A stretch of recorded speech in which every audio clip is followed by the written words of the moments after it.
Эмне үчүн кыргыздар туура эмес турак жай сатып алышат? Тарыхый философиябызды бүгүнкү күндө унуттук десек болот. Эмнеге дегенде, байыркы көчмөн элдин турмушу. Байыркы кыргыздар булуттардай эркин, аттын кыймылындагыдай эл болчу. Алар үчүн үй бул боз үй болчу. Ал эркин көтөрүлүп, жылып жүргөн үй эле. Ошондо жеке турак жай, жерин сатуу деген түшүнүк биздин кыргыздарда болгон эмес. Жер Кудай берген ыйык нерсе, ал утуп алынган эмес, ар бир кыргызга берилген. Манастагы эл көчмөндөр катары сүрөттөлөт. Турмушу эркин, жери тойгон эл болчу. Бул биздин турмуш философиябыз болгон.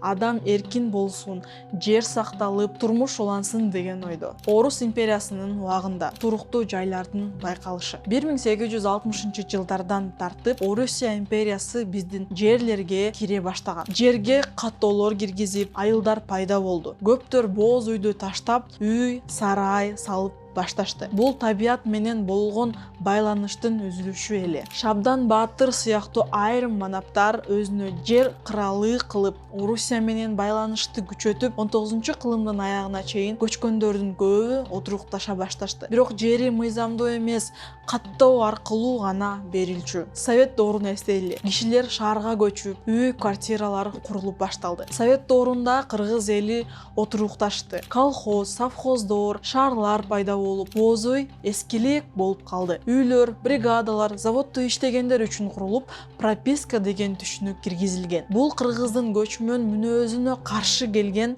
өзгөрүү болду. 1991 жылдан кийин приватизациялар башталды. Совет Союзу кулагандан кийин эл жеке турак жай ала баштады. Бирок социалдык пландоо жок болгондуктан Бишкекке келген эл өз алдынча үй сатып ала албай жатты. Инфраструктурасы жок райондор көбөйүп, банк, кредиттер элге жүк болду.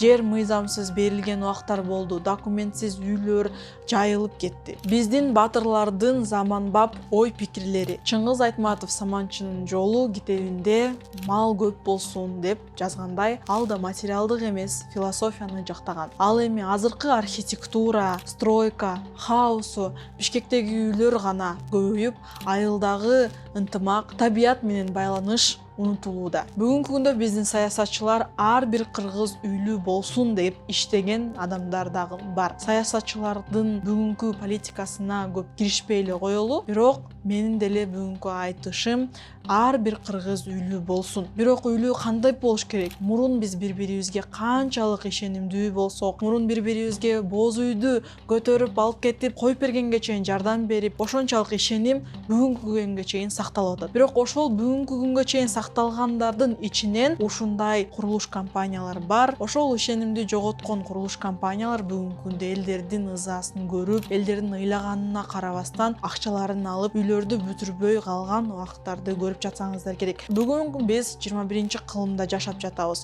Бүгүнкү күндө бизде көптөгөн адистер пайда болду. Юристтер, специалисттер, архитекторлор, курулуш компаниялар ошол адистердин бүгүнкү күндө иштегендигинде эле карап, текшерип, ошол ишенич болуш үчүн ал үчүн текшерүүлөрдү жасап, үй алуу системасына жетип келдик деп ойлойм. Мурункудай бири-бирибизге ишенип эле, ай бул жакшы экен, тагам экен, тууганым экен, ошол уруудан болот экен, ал жакшы адамдар деп эле үй албоо керек. Бүгүнкү күндө ошондой адамдарга ишенсеңиз деле өзүңүздүн юристиңиз болуп, документтерди текшерип үй алыңыздар. Бүгүнкү күндө биз 21-кылымда жашап жатабыз. Мурункудай ишенич азайып баштап атат. Ошондуктан эгер балдарыңыз үйлүү болуп, үйүнө кирип, өзүңүз мээнетиңиз менен тапкан акчаңызды үйлүү болгонго аракет жасап, ошону жоготпогонго аракет жасайлы. Сиздер менен биз бүгүнкү күндө ОСК Кыргызстан YouTube каналы. Биздин YouTube каналга катталыңыздар. Сиздер менен мен, Калмурзаева Роза.